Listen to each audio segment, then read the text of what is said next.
Gawa sa 215 kami pirma sa impeachment complaint sa Kongreso batok ang Vice President Sara Duterte. 41 ka kongresista nga Mindanawan ang mipirma. Samtang mipadayag sa ilang gibati ang mga Davaoenyo, ingon man ang kongresista nga iladong kaalyado sa mga Duterte. Ang detalye sa report ni Argil Relator Live. Argil. Sara, sumala ni Congressman Ungab nga pag-divert lang matud pa ang gihimo nga impeachment sa Kongreso batok kay Vice President Sara Duterte aron nga tabunan matud pa ang giingong maanomalya nga 2025 BICAM report alang sa national budget. Sanglit sayod matud pa ang Kongreso nga dili igo ang panahon aron padaganon ang impeachment proceedings. 41 ka mga kongresista gikan sa Mindanao ang mipirma pabor sa pag-impeach kay Vice President Sara Duterte. Usa ni ana si Davao del Sur Lone District Representative John Tracy Cagas. Siya lang sab ang nag-inusarang kongresista gikan sa Davao Region nga mipirma. Gipangayuan og gabahin sa GMA Regional TV 1 Mindanao si Congressman Cagas apan wala pa kini tubag. Na-transmit na kagahapon sa hapon ang impeachment complaint nga dunay 7 ka articles of impeachment sa Senado human kini gi-endorso sa Kongreso. Ang maong hitabo gikadismaya sa mga Davaoenyong among nakahinabi. Na-shock din, di mi katuo din nganong may nga naman siya. Pero naman gud na sa mga tao kung musugot sila o dili. Murag disagree ko na kay dagan man nabuhat ko si Mayor Sara para sa Davao. So parang dili good tama nilang ginabuhat na dapat nila impeach. Siguro nagahimula na sila issues. Murag na-worry jud ko anak karon kay tungod kay daghan ang mga tao karon nga mga nagakuan sa mga tao ba nga diri mo sa pikas murag ginapaaway-away lang jud ang mga tao ba tungod ni anang politika karon. To Inday Sara, padayon lang naalang mi sa inyo ha, nagpalibot, nagakuan mi sa imo suporta.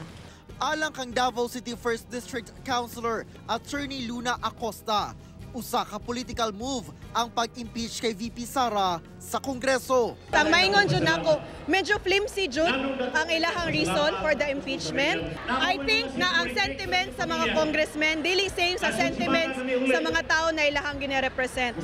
Mangutana ko sa ato mga congressman ni pirma, sa tanaw ba ninyo ang inyo ang mga constituents na lipay sa inyong gibuhat? I think not. Samtang nag-uulman sa hitabo, apan gisiguro sa pag-umangkon sa bise ang ilang suporta kaniya. Siyempre, nag-goal pod ko sa video. Wala ko nag-expect na muabot sa inana ang pag-impeach. Sa akong tiya, tita-inday, narami din para sa imuha. Sa social media post ni Davao City Mayor Baste Duterte, kung dismayado matud pa sa mga kongresista nga may pirma sa impeachment kay VP Sara ug naa matud pa ipanghatag nga kwarta aron paliton ang boto. Dawaton kuno apan dili iboto sa eleksyon aron nga makabalos. Sumala ni Davao City 3rd District Congressman Isidro Ungab, klaro matud pa nga diversionary tactic ang gibuhat sa Kongreso.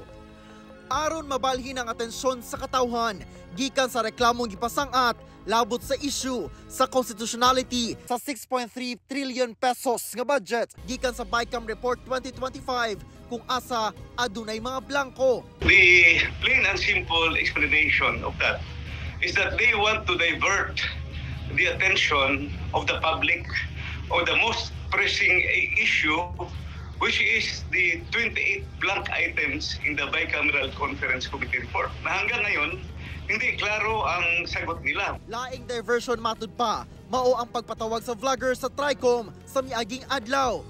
Deliberate matud pa ang intensyon nga i-divert ang mga tao aron tabunan ang issue sa BICAM report. Sanglit sayod matud pa ang mga kongresista nga imposible na nga mahikay sa Senado ang impeachment sa pagbalik sa sesyon sa June 2 tungod mag-adjourn na sab ang 19th Congress sa June 13. Hindi na first reading kahapon sa Senado. So ang first reading yan, pagbalik pa sa June 2. Then i-refer pa na nila, most likely sa Justice Committee. Then they will make the rules. So there are only 6 session days left until we adjourn for the 19th Congress. So let's be practical. Malabo na talaga yan, ma-take up. At alam nila yan. Sara sa gipahigayon nga press conference si Presidente Bongbong Marcos sa kauluhan karong hapon, sumala niya nga walay hawid o kontrol ang executive branch labot sa impeachment bato kay VP Sara. Apan aminado siya nga doon gipahigayon nga panaghisgot kauban ang mga kongresista lakip si House Speaker Martin Romualdez kalabot sa maong issue. Sara.